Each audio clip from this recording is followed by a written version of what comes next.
Ie, nisy taona tena efa bory volo kely tamin'izaho mbola kelikely. Eny izaho fohy foana fa indraindray manao perruque dia lavalava volo ihany fa ie, nisy taona bory volo kely.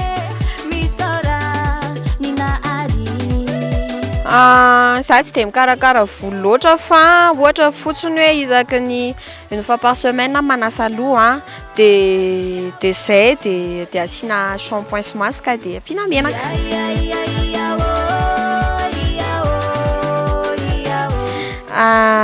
Il y a 2 mois zany nanapaka volo farany.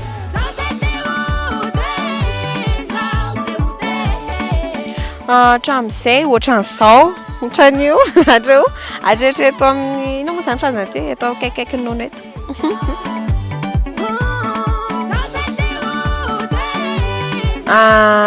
Ie, tiako raha zany lava volo fa tsy tiako mijanona eo foana le izy fa raha ohatra zao manao perruque dia tiako lavalava kely fa tsy dia tiako hoe tia mihitsy ny atao lava be.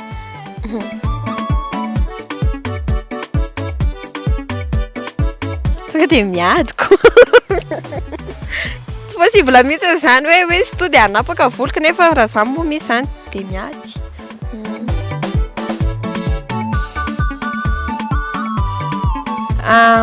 Volon'olona tena tiako le izy aloha tsy tena volony fa perruque angambany.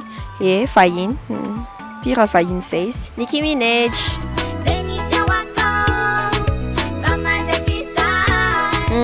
Tia mandoko volo hoe fahitanareo io e.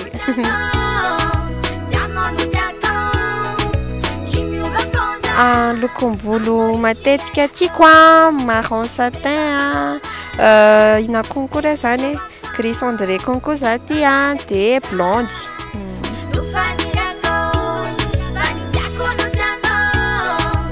Raha solaina ny voloko 1 milliard dia solaina tsy maninona.